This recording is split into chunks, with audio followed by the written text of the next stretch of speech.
Sparkle Squad. This is Monica with my ghost fingernails this time for Halloween. I hope that you've been staying safe and are feeling well. I wanted to come to you today with a jewelry making tutorial on a pair of earrings and a matching necklace using some of these awesome supplies that I had in a jewelry making haul from Beebeecraft.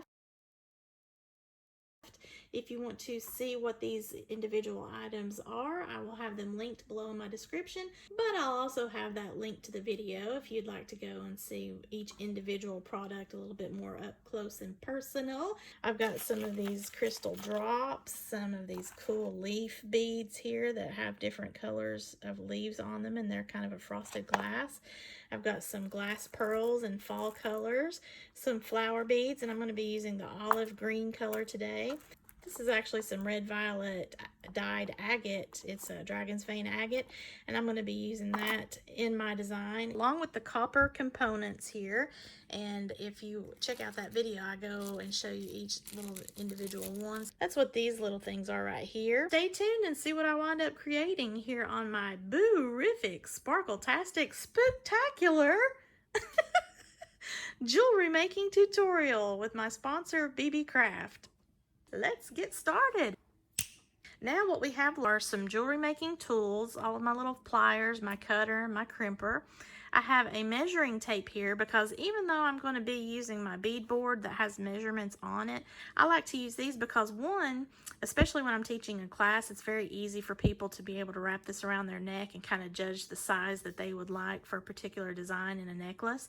And then two, I might have to work off of my board. And also when I measure out my wire, these little flexible tape measures are a lot more handy for that instead of a ruler. My jewelry making tools, my go-tos are always my bent nose pliers, kind of looks like a little crooked finger.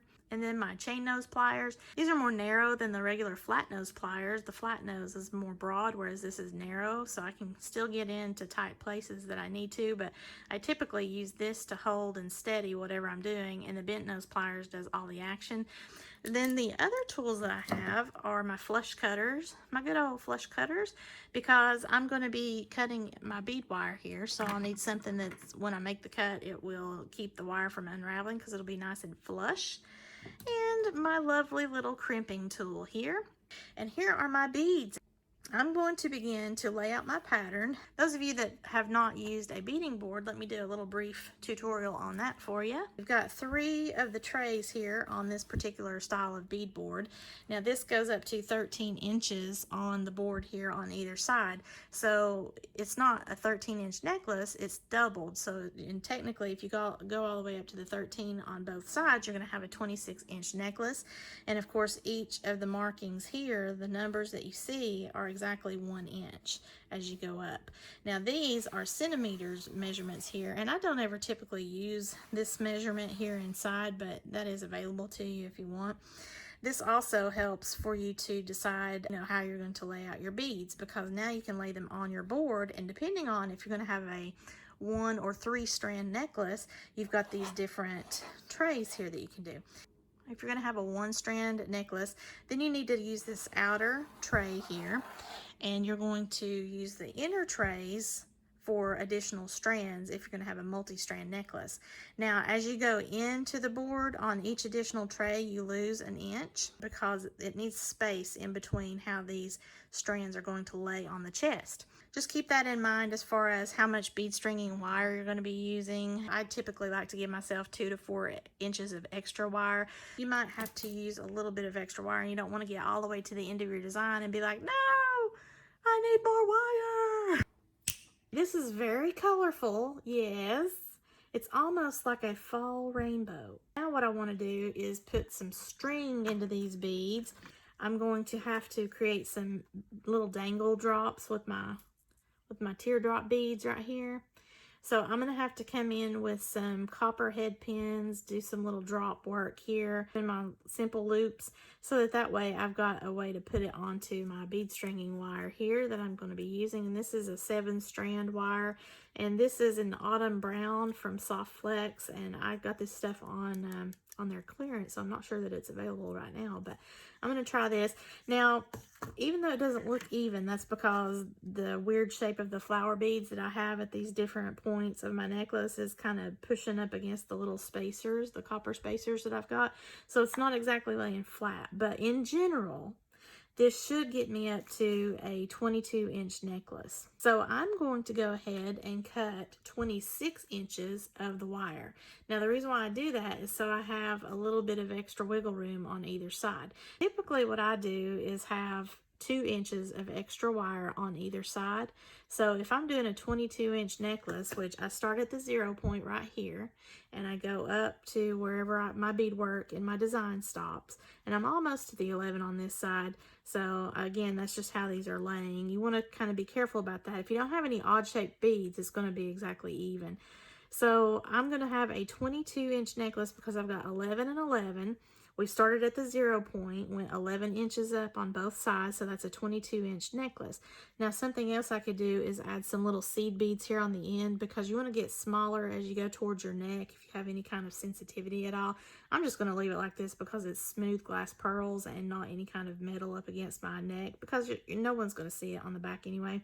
So 22 and 4 is 26 inches of wire. Now, this is a 7-strand wire, and in my sparkle school, I go into in-depth explanation as to the different strands of wire, the different diameters of wire, and so forth. This is a very fine diameter, which is ultra thin. And this is a 0.010 inch diameter. And so I'm going to have quite a lot of room in the bead hole on these.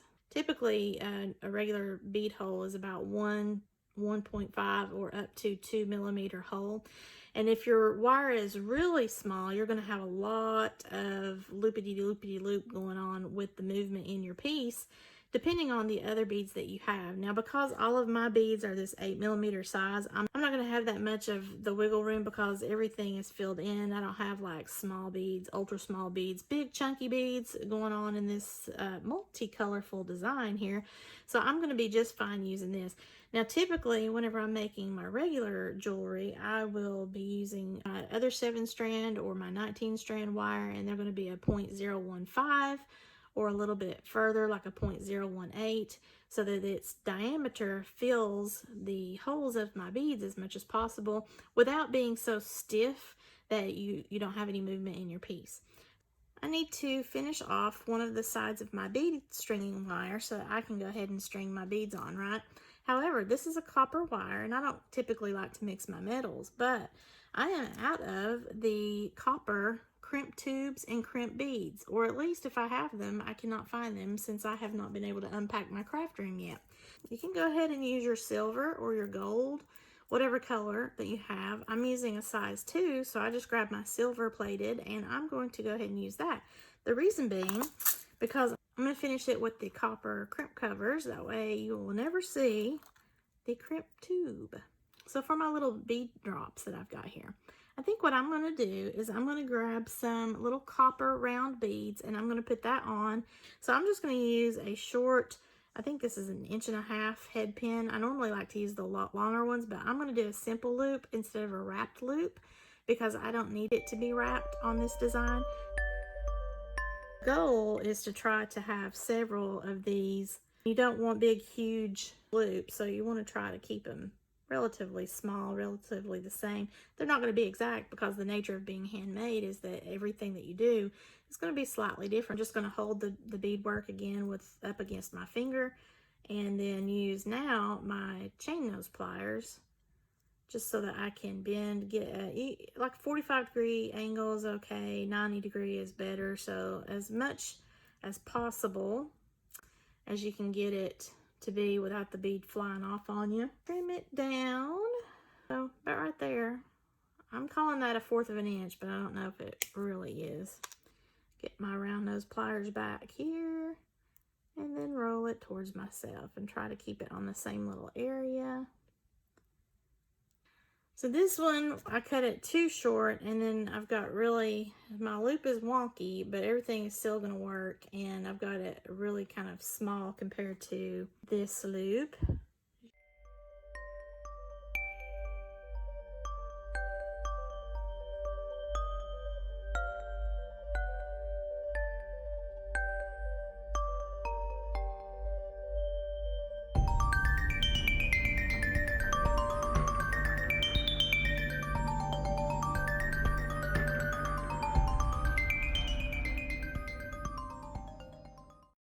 I need 26 inches based on my measurement here. I'm going from the 0 up to the 11, gives me 22 inches of a necklace, right? And I want to have at least 2 inches extra on each side, so that was going to give me 26 inches of wire. Now, part of that additional is going to be taken up in the clasp and crimping process, as well as what I'm going to have to use on the other side for my clasp to attach to, which is a split ring or a jump ring. Now, this is the jump ring. It's just a single piece of wire with a slit in it, and it will hold, you know, your charms, your wires, whatever you want to do. But I like to use split rings on the other side. These are split rings here. This is a multi-pack that I've gotten. I think I got this from Panda Haul. Now, I don't have my normal supplies with me. I do apologize. So I'm going to be using, this is a pretty big size here. I believe this is a 12 millimeter size. You can see how it has a double wire here. And that is sort of like a little miniature key ring, so that when you put this onto the necklace or the bracelet, especially bracelets, and you want to have a lobster claw or some other kind of clasp to attach and be nice and secure, this does not have any kind of a slit in it the way that the jump ring does. So to me, it's more secure, and I prefer it that way. Now, this is a lot bigger size than I would normally use. I just don't have my usual size in the copper finish because I am operating on not being able to unpack my craft room. So I'll show you the normal size I usually will use is a 6 or 7 millimeter size. You can see the difference. This is like really big for what I want to use it for, but I'm just going to use it today. This one here in the silver color is the typical size I use, maybe a little bit bigger than that. I think this is the 6 millimeter. The next size up, the 7 millimeter, is the one I will typically use. This is going to be really huge, but again, it's in the copper finish that I want. Now, I could technically make my own, but I don't have the aged copper wire. I have a bright copper wire, so I'm just going to use with what I've got. Again, with my handy dandy flexible measuring tape, I'm going to put this wire up to the edge and then pull until I reach the 26 mark, which is right here. If I want to come over just to the left of it a little bit to be over 26 inches, that'll be fine too. I'd rather have too much wire than not enough. I grabbed another of my lobster clasps, and you always want to check the clasp to make sure it works. It opens very easily. You don't want to put this on your wire the way that I'm going to do it, and then all of a sudden, hey, this doesn't work, and then you've got to cut your work in order to get this off. A lot of people will actually attach their lobster clasp or their toggle clasp with a jump ring for just that reason, or, you know, because they prefer the look in general, or to get a little bit more extra length. However you prefer to do it, I would rather my clasp be right onto the wire instead of a jump ring, because as we've talked about before, the jump rings are prone to wiggling apart because they have that slit. So now I'm going to grab out 2 of my little silver size 2 crimp tubes. Your crimp tube goes on first. I usually come down about 1.5 inches on the wire. Then you want to put on your clasp. And I just like doing the clasp first as opposed to my jump ring first, because it's easier for me to hold on to that as I'm putting my beads on. Come over just like I did before. Kind of pinch it together. That makes it easy to get through my tube. Push it up with my nail until I have about 1/4 inch of a loop right there. If you can see that little bitty old loop. And when I go to crimp this, it's going to cinch that up even more while still leaving a good size loop there for movement in my clasp, because you don't want this clasp to be so tight that there is just, you know, it's just very restrictive and sticking straight out. I'm going to need my little crimper. I'm going to go to the back part of the crimper so that I have a U shape when I squeeze. And there's my little U shape. And then I'm going to come over here and close this. I call it closing the sandwich. So I'm going to reposition my crimp pliers. I'm going to go vertical this time and put it in the front area of that plier so that it's in the oval shape. When I squeeze this, it will close the sandwich for me. So let me do that. Those are side by side there, as opposed to the crimp bead that was a little bit wonky. So now I have that closed. I want to just kind of cinch it with the bent nose pliers. And then I'm going to give it a light pull just to be sure I've got a good crimp on. Now, yeah, there's silver on copper, and I don't like to mix my metals, but now we can get the crimp cover. Close that up around the crimp tube. This is a balancing act. I've said this before, and especially I'm having issues dealing with nails. Been trying to do my spooky nails for you all in these tutorials. Now, I've got this pushed up against my nail. So my nail over here is kind of wedged up against it. I've got my crimp down in there in that gap, and I've got it sandwich face up because the back side of it is just round. So I'm going to close this with my bent nose pliers. I'm going to come on either side, and I'm going to just give it a squeeze. Make sure I'm down in that thing. Yep, okay. Give it a squeeze, and I'm not trying to flatten the crimp cover, I'm just closing it up. So essentially it's going to look like a rounded bead. Now you might want to have to come over on the top of it, because as you close these Pac-Man shapes, the center right here still kind of wants to pooch up, but you want to close it by coming over the top so that it rounds it. You're not flattening it. It still looks like a round bead, right? You have just a slight little gap, and I'm going to just give it another little close there. So now I've got that over my crimp tube. Even though it's silver, you can't see it because it's covered by the copper crimp cover. And now I'm good to go. Now let's feed our beads on. So I had some of them down here already. I'm going to go ahead and just start popping these on. As I do that, it's going to cover up that tail. And by covering up this tail here and leaving a little bit of a tail on the end of each side of your piece, you're actually lending it to a lot more strength, in my opinion, because it fills up more of the bead hole at the very edge where you need it to be stronger, because there's a lot of activity going on the ends of your piece where you're putting the necklace on, taking it off, and all that stuff. So here we go.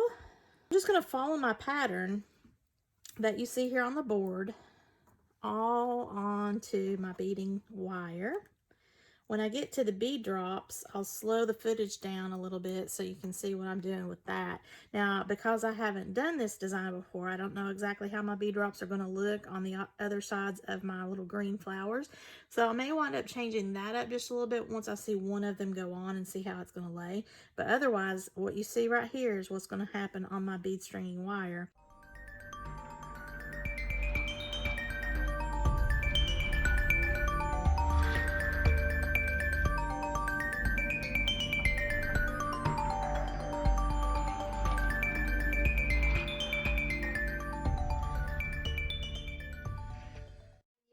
This a lot better. I like the drops closer to the flower. So that's how I'm going to change my design as I go now that I see the very first one on, but otherwise everything else is going to stay the same. So here we go. I'm going to speed you up again.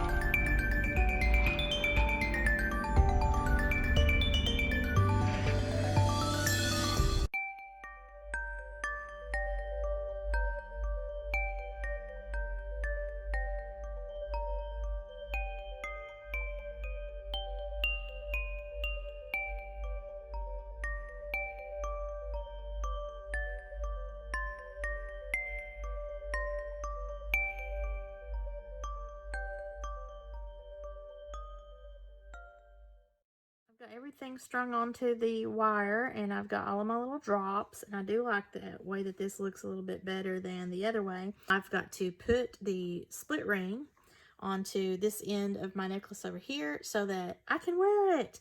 And this is going to be a 22-inch necklace. You can see now that everything's laid in the track, and I've got things on the beading wire so that it's actually touching the flower and all that, you know, where I was talking earlier about how it doesn't necessarily rest the same. Now when I put the split ring on and finish it off with a crimp cover and all that stuff, it should be right up here around this 11 mark, so that I should have 22 inches of necklace. Whatever size necklace that you like is what measurement that you need to go off of. If you need to have just maybe, you know, an inch or so of additional length, you can either you can actually buy extenders that are already made. You can cut off a length of chain, or you can do some of these little jump rings, sort of a chainmail effect. About 4 or 5 of these gives you a little bit of extra length that your clasp can hang on to if you want that. So I'm going to go ahead and finish this off, and then you will see the finished necklace. I want to grab my wire, and I'm going to leave the bulk of this necklace on my beadboard here, but I'm going to pick this up, and I'm just going to be sure that I have no gaps in any of my beads, and I don't. I'm good. My bead wire down here, my little tail is still tucked into my beads, so I'm good there. Now I'm going to let gravity help me out. I'm just going to lay it down. I'm not going to allow any kind of gaps to form in the beads as I'm laying it down. You want to try to lay it back on your board this way, the neat way, you can do that. So just make sure that as you've moved it, you've not developed any gaps in your beadwork. Now I'm going to get the crimp.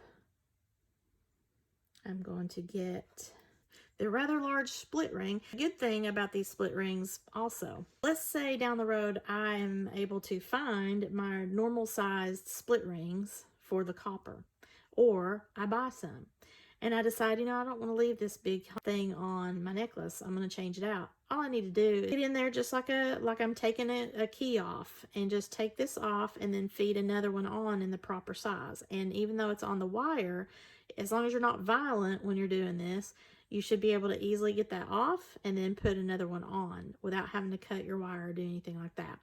I've got my split ring on, just like I did with the lobster clasp. I'm going to feed the wire through my crimp tube.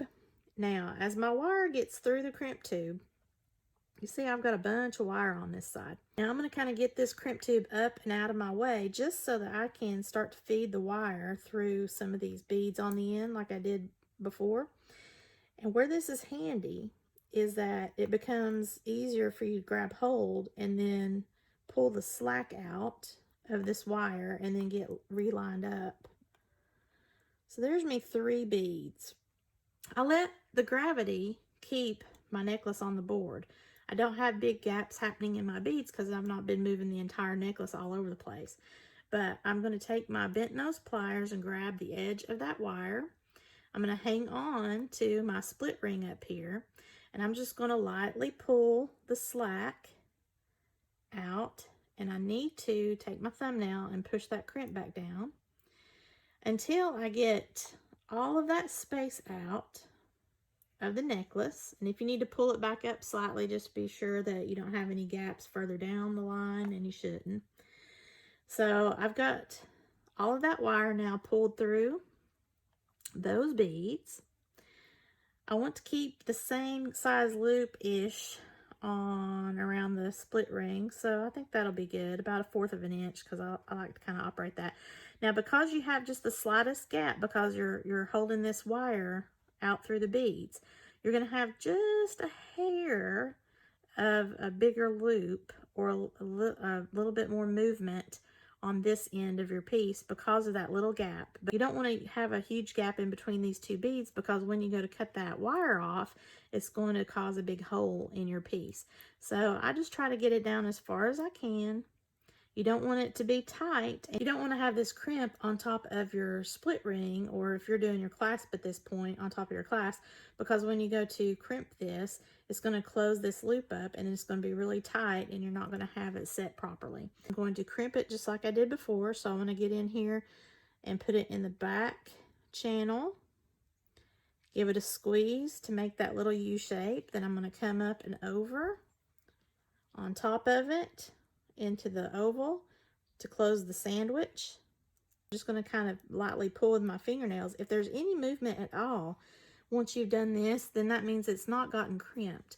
Another thing to just keep in mind, just like you did on the other side, I already saw that my wires were side by side. If the wires had jumped over or gotten crossed or anything like that as I had pulled the slack out, then I would have wanted to right that situation as far as where I'm crimping at. It doesn't matter necessarily what's going on down here through the beads, because that's okay, they're in the beads. But right up here where I'm going to be crimping, I want the wires to be side by side so that I can get a nice crimp and it look like a closed sandwich when I do that. So you don't want to have your wires crossed within the crimp, because that will just kind of saw inside the crimp with all of the, pressure of the movement in the piece. So I'm just going to come over here with my bent nose pliers, give it another little squeeze. It's good to go. Now this tail, I'm not going to leave here. I want to cut it, and I'm going to need my flush cutters for that. So I want to have the back side of my flush cutters up against that bead, and because these are glass pearls with a finish on there, I don't want to make any kind of mark on that finish. I'm going to get right up against that pearl, and I want to be sure I'm on the tail that needs to be cut and not the inside wire. So I was good, and I want to just hold this tail here, get right up against it, trim that off. Now I've got all that gone, and if there's still just a little remnant of it that you can't get quite all of it, just poke that down into the neighboring pearl and you'll be okay. So now my necklace is situated as far as crimped, but I want to put a crimp cover over top of that so that it hides that silver crimp tube. And this one will be easier to balance because you've got the beads to hold on to this time, but I want to turn this around to where my sandwich side is facing up, down in that little gap of the crimp cover, and I want to come on either side with my bent nose pliers and just slowly start to close that. So I'm just encapsulating that little crimp tube, and then I want to come on top and on top of both sides to just push that little Pac-Man slit down to round it like a bead. Now, not every crimp cover will do that on you. It just depends on what material that you're working with and the pressure applied. But you don't want to flatten this. You're not crimping it. You're just closing it over the crimp, because this is just purely decoration. This doesn't hold your piece together. This is just to camouflage your actual component that's doing the function, doing all the work, and keeping your piece together. But you can see that that just turns into a rounded little bead shape. And I hold this up. I've still got just a little bit of movement because of that wire that we had to cut off down in here, but that's okay. It's just the slightest little gap. It's not noticeable, and actually it still lends itself nicely to the design. You can see that as I do this, I'm moving around. There's not huge gaps. My beads aren't falling. There's not a whole lot of crazy going on. Now I have a finished necklace, and I'm going to clasp it. And no matter which way I decide to wear it, it's going to be good to go. So how do you decide if you're going to put your clasp on the left hand or the right hand side? Well, if you're making this for someone that you know is right-handed, then that's a no-brainer, as well as if this is for yourself. If you do not know, for the sake of selling a necklace, you can either make your necklace a reversible type of situation like this is, so that it doesn't matter, they can put it on any way they want to, or you can make it adjustable to where they can easily take the clasp off and switch it around to the other side if you want to do that via the jump ring method. Keeping in mind that about 10 to 20% of people are left-handed, then you're not going to have a huge amount of requests for this. But if you're making this for someone to sell, you might want to be sure that you have this option available if it's not going to be an easily reversible necklace, or the other method where you can just do an adjustable clasp. If you're going to be making this for yourself and you're right-handed the way that I am, let's pretend that this is a pendant and it has this flower, but let's say the flower is a image or an inlay on a larger pendant, right?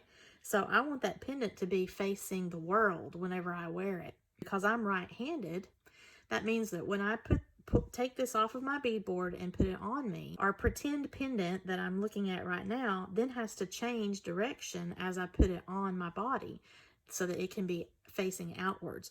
So that means that when I pick this up after it's completed and I put this on, if I were to just pick it straight up off the board right now and put it straight on without turning direction, my pendant, or a little make-believe image pendant, would actually be laid up against my chest and you would not be able to see it.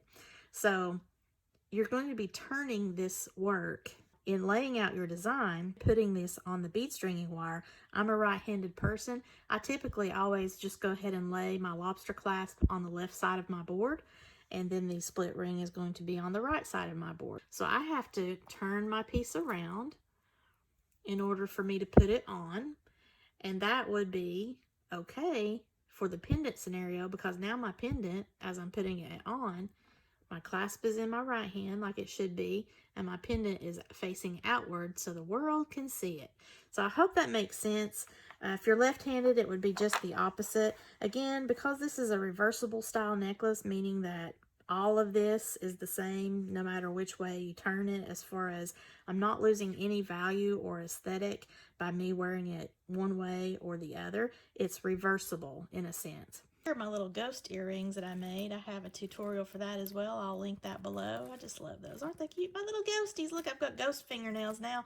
I had pumpkin fingernails back when I made my ghost earrings. I kind of mixed it up, didn't I? I should have had my little ghost nails whenever I did those.